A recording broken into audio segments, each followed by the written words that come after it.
कहानी सुंदर हरा जंगल और तोता परी का खोया पंख। इस कहानी में बहुत सारे किरदार हैं।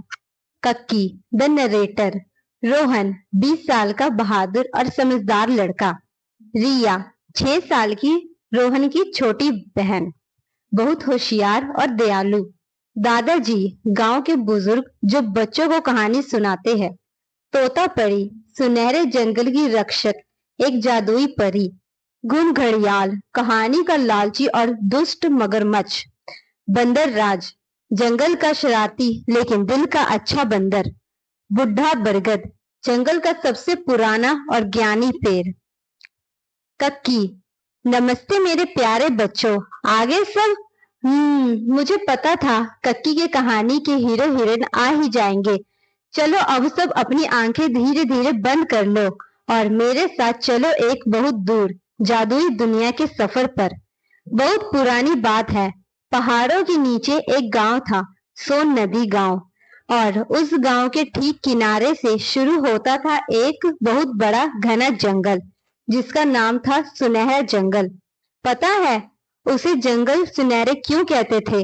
इसलिए नहीं कि वहां सोना मिलता था, बल्कि इसलिए कि उस जंगल में पेड़ पौधे फूल पत्तियां सब हल्की हल्की सुनहरी रोशनी से चमकते थे।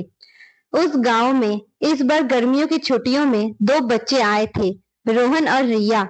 रोहन 20 साल का था और खुद को बहुत बहादुर समझता था, और रिया 6 साल की थी, जो बहादुर तो थी ही, साथ में बहुत होशियार भी थी। वे दोनों अपने दादाजी के पास गांव आए थे। लेकिन बच्चों, इस बार जब वे गांव आए तो सब कुछ बदला हुआ था। गांव में सूखा पड़ा था। नसोन नदी बिल्कुल सूख कर पतली सी लकीर बन गई थी, और सबसे अजीब बात, सुनहरा जंगल अब सुनहरा नहीं रहा था। उसकी चमक खत्म हो गई थी, पेड़ पौधे मुरझा रहे थे। एक रात रोहन और रिया अपने दादाजी के साथ आंगन में लेटे थे। रिया, दादाजी ये सब कैसे हो गया? आपका जंगल तो चमकता था ना? दादाजी, हाँ बेटी चमकता था, पर अब लगता है हमारे जंगल को किसी की नजर लग गई है। रोहन, नजर? कैसी नजर दादाजी? दादाजी, बच्चों ये कोई मामूली जंगल नहीं है, ये एक जादुई जंगल है, और इस जंगल की एक रक्षक है जिसे हम तोता परी कहते हैं। रिया, तोता परी? वो कैसी दिखती है? दादाजी, वो एक परी है जिसके पंख किसी तोते की तरह हरे और लाल है, और उसके पास एक जादुई सुनहरा पंख है। जब तक वह पंख उसके ताज में लगा रहता है, जंगल चमकता है और हमारी सोन नदी में पानी रहता है। लेकिन कहते हैं वह सुनहरा पंख कहीं खो गया है, यह शायद किसी ने उसे चुरा लिया है। रोहन, चुरा लिया? पर किसने? दादाजी, ये कोई नहीं जानता बेटा, पर जब से पंख गया है तोता परी कमजोर हो गई है, जंगल की चमक चली गई है, और गांव में पानी की कमी हो गई है। कहते हैं उस पंख को सिर्फ 2 ऐसे बच्चे ही ढूंढ सकते हैं जिनके दिल में हिम्मत और मन में सच्चाई हो। कक्की, रोहन और रिया ने एक दूसरे को देखा। दोनों के मन में एक ही बात चल रही थी, क्या वो बच्चे हम हो सकते हैं? कक्की, अगली सुबह रोहन और रिया दादाजी के पुराने संदूक के साथ खेल रहे थे। तभी रिया को संदूक में एक छोटा सा गोल किया हुआ बहुत पुराना कपड़े का टुकड़ा मिला। रिया, भैया देखो ये क्या है? रोहन, अरे ये तो कोई पुराना रुमाल लगता है, फेंको इसे। रिया, नहीं भैया रुको, इस पर कुछ बना है, पर दिख नहीं रहा। कक्की, रिया उसे लेकर धूप में गई, कुछ नहीं दिखा। वह उसे छांव में लेकर गई, कुछ नहीं दिखा। तभी रोहन का ध्यान गया उस कपड़े पर।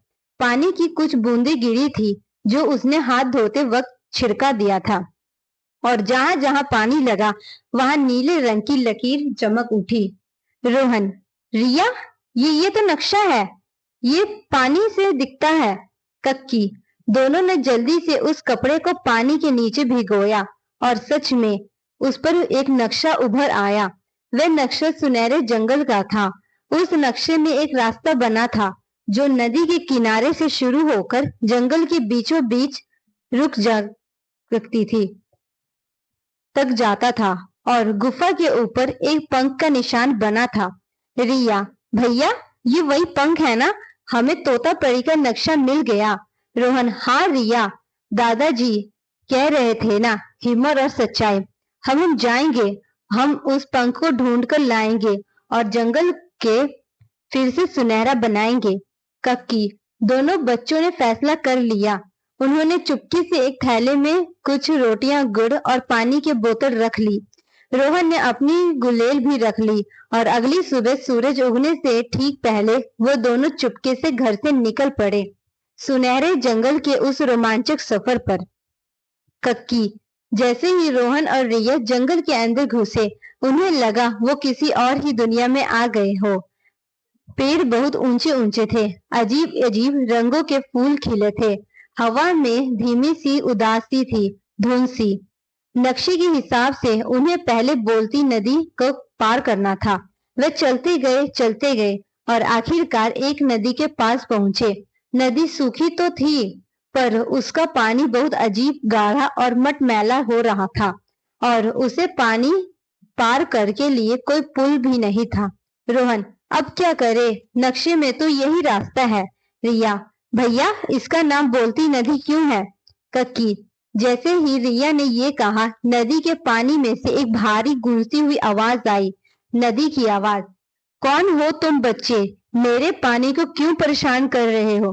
कक्की, रोहन और रिया डर गए, पर रिया ने हिम्मत की।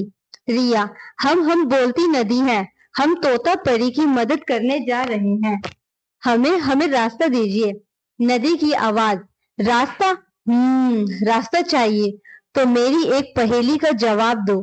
अगर जवाब सही था तो मैं रास्ता दूंगी, अगर गलत दिया तो ये मटमैला पानी तुम्हें अपनी गोद में खींच लेगा। बोलो, वो क्या है जिसके पास बहुत सारी आंखें हैं पर वह देख नहीं सकता? सोचो सोचो, जल्दी सोचो। कक्की, रोहन सोचने लगा, आंखें हैं पर देख नहीं सकता, दानव? तभी रिया को याद आया जो वो सब्जी वाले के ठेले पर देखती थी। रिया, इसका जवाब है आलू। आलू की आंखें होती नहीं पर वह देख नहीं सकता। कक्की, नदी की आवाज एकदम चुप हो गई और फिर धीरे धीरे वह मटमैला पानी दो हिस्सों में बंटने लगा और बीच में पत्थरों का एक साफ रास्ता बन गया। नदी की आवाज, तुम होशियार हो लड़की, जाओ, पर आगे का रास्ता आसान नहीं है, बंदर राज से बचकर रहना। कक्की, रोहन और रिया ने एक दूसरे का हाथ पकड़ा और जल्दी से उस रास्ते को पार कर लिया। जैसे ही वह पार हुए, पानी वापस मिल गया और कक्की, नदी पार करके वह और घने जंगल में पहुंच गए। अब उन्हें बड़े बड़े रांतों वाले पेड़ों के बीच से निकलना था। वे नक्शा देख देख कर आगे बढ़ ही रहे थे कि अचानक हुप हुप हा हा की आवाज आई। रोहन, रिया वो देखो। कक्की, एक बड़ा सा बंदर जो शायद उन सबका राजा था, जिसके सर पर पत्तों का मुकुट था। वह जोर से गुद्धा और रोहन के हाथ से नक्शा छीनकर पेड़ पर चढ़ गया। रोहन, अरे मेरा नक्शा वापस दो। बंदर राज, नक्शा? ये जंगल मेरा है, मेरा नाम है बंदर राज, यहाँ से कोई मेरी इजाजत के बिना नहीं जा सकता और इजाजत चाहिए तो टोल देना पड़ेगा। कक्की, देखते ही देखते सैकड़ों बंदर पेड़ों से उतरकर उन्हें घर घेर कर हिला गए। रिया, टोल? पर हमारे पास पैसे नहीं हैं। बंदर राज, पैसे हैं? मैं पैसे का क्या करूंगा? मुझे चाहिए कुछ मीठा, कुछ चिपचिपा और कुछ मजेदार। कक्की, रोहन और रिया सोचने लगे और चिपचिपा। तभी रोहन के अपने थैले की याद आई। रोहन, रुको, मेरे पास है, दादाजी ने गुड़ और रोटी दी थी। कक्की, रोहन ने थैले से रोटी निकाली, उस पर चिपचिपा गुड़ लगाया और बंदर राज की तरफ बढ़ा दिया। बंदर राज ने उसे सूंघा, थोड़ा चखा और उसकी आंखें बड़ी हो गई। बंदर राज, वाह, ये तो बहुत मजेदार है, लाओ, सब लाओ। कक्की, रोहन और रिया ने सारी गुड़ रोटी उन बंदरों को दे दी। सब खुशी से नाचने लगे। बंदर राज बहुत खुश हुआ। बंदर राज, तुम बच्चे अच्छे हो, ये लो अपना नक्शा। वैसे कहाँ जा रहे हो तुम? रिया, हम तोता परी की मदद करने चमकती गुफा जा रहे हैं। कक्की, गुफा का नाम सुनते ही बंदर राज का चेहरा उतर गया। बंदर राज, गुफा? अरे वहां मत जाओ, वहां घूम घड़ियाल रहता है। वह बहुत दुष्ट है। वह किसी को गुफा के पास नहीं आने देता। उसी ने तोता परी पंख चुराया है। रोहन, क्या? घूम घड़ियाल? पर हम तो जाकर रहेंगे। कक्की, बंदर राज उनकी हिम्मत देखकर खुश हुआ। बंदर राज, ठीक है, अगर जा ही रहे हो तो ये लो। उसने रोहन को एक छोटी सी चमकती हुई सीटी दी। ये जादुई सीटी है। अगर अगर बहुत बड़ी मुश्किल में फंस जाओ या जब लगे कि अब कोई नहीं बचा सकता, तब इसे बजाना। मैं कोशिश करूंगा। कक्की, रोहन ने सीटी ले ली। बंदर राज ने उन्हें सही रास्ता दिखाया और सारे बंदर हुप हुप करके हुए पेड़ में गायब हो गए। कक्की, अब जंगल और भी डरावना हो गया। मुरझाए हुए पेड़, हर तरफ चुप्पी। चलते चलते वे एक पेड़ पर कीचड़ वाले तालाब के पास पहुंचे। बहुत बदबू आ रही थी और तालाब के उस पार एक गुफा थी, चमकती गुफा, पर उसकी चमक भी बंद थी। रिया, भैया, गुफा के अंदर देखो, मुझे मुझे कुछ हिलता हुआ दिख रहा है। कक्की, रोहन ने ध्यान से देखा। गुफा के अंदर एक जाली के पिंजरे में एक छोटी सी बहुत उदास तोता परी बैठी थी। उसके पंख मुरझा गए थे। रोहन, रिया, ये तो परी तो पिंजरे में बंद है। कक्की, तभी उसे गंदे कीचड़ वाले तालाब में हलचल हुई। दो बड़ी बड़ी पीली आंखें पानी से बाहर निकली और फिर एक बहुत बड़ा, जिसके शरीर पर कोई जमी थी। घूम घड़ियाल बाहर निकला। घूम घड़ियाल डरावनी आवाज में, कौन है? किसकी हिम्मत हुई मेरे तालाब के पास आने की? कक्की, रोहन और रिया एक बड़े पत्थर के पीछे छिप गए। उन्होंने देखा उस घड़ियाल के सर पर जो मुकुट था, उसी में वह सुनहरा पंख लगा था, पर पंख की चमक भी कम हो गई थी। घूम घड़ियाल, हाँ हाँ हाँ, जब से यह पंख मेरे पास है और यही मेरी बड़े कब्जे में है। ये जंगल मेरा है, ये सूखा मेरा है। मैं इस जंगल का राजा हूँ। रिया, भैया, हमें वो पंख चाहिए और परी को भी बचाना है। रोहन रुका, मैं भी सोचता हूँ। कभी रोहन ने देखो कि घड़ियाल जब तालाब के किनारे सो रहा है, उसने अपनी गुलेल निकाली और एक पत्थर जोर से तालाब के दूसरे तरफ मारा। खट, घड़ियाल की नींद खुली। घूम घड़ियाल, कौन है वहां? वो आवाज की तरफ धीरे धीरे जाने लगा। रोहन, रिया, यही मौका है, हमें उस पंख तक पहुंचना है। दोनों बच्चों पत्थर के पीछे से निकले और दबे पांव उस सोते हुए घड़ियाल की तरफ बढ़ने लगे जहां वो पंख रखा था। कहा, कक्की, रोहन बिल्कुल घड़ियाल के पास पहुंच गया। उसने पंख को पकड़ने के लिए हाथ बढ़ाया ही था कि घड़ियाल उस अपने आंखें खोल ली। घूम घड़ियाल, चोर, छोटे छोटे बच्चे, मेरी चीज चुराने आए हो। अब मैं तुम्हें अपना खाना बनाऊंगा। कक्की, घड़ियाल ने अपना बड़ा सा मुंह खोला। रोहन और रिया पीछे हटे, पर अब भागने का कोई रास्ता नहीं था। वे तालाब और घड़ियाल के बीच फंस गए। रोहन, रिया, रिया, सीटी सीटी बजाओ। कक्की, रिया ने घबराते हुए अपनी जेब से वह जादुई सीटी निकाली और जोर से फूंक मार दी। एक पल, दो पल, कुछ नहीं हुआ। घड़ियाल हंसा, हा हा हा, कोई नहीं आएगा।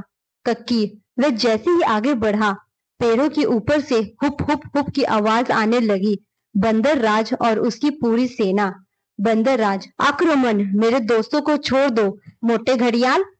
कक्की, सैकड़ों बंदर ने पेड़ों से बड़े बड़े पके हुए सड़े हुए फल घड़ियाल के ऊपर फेंकने शुरू कर दिया। थप थप थपाक, घड़ियाल फलों की बारिश से भिगोना गया। वो इधर उधर मुंह मारने लगा। मैं तुम सबको खा जाऊंगा। कक्की, इसी गड़बड़ के बीच रोहन चिल्लाया, रिया, पिंजरा। रोहन ने अपनी गुलेल से सबसे बड़ा पत्थर फंसाया और जोर से पिंजरे के तोले पर निशाना मारा। टंग, ताला टूट गया। तोता परी जो कमजोर थी, पिंजरे से बाहर निकली। रिया, पंख चाहिए। कक्की, रिया ने एक लंबी लकड़ी लगाई और जब घड़ियाल बंदरों से लड़ रहा था, उसने जोर से घड़ियाल के मुकुट पर मारा। मुकुट गिरा और सुनहरा पंख कीचड़ में गिर गया। रिया ने जल्दी से पंख उठाया और भागकर तोता परी को दे दिया। कक्की, बच्चों, जैसे ही तोता परी ने उस पंख को अपने हाथ में छुपा, एक मजेदार जोरदार सुनहरी रोशनी पूरी गुफा में फैल गई।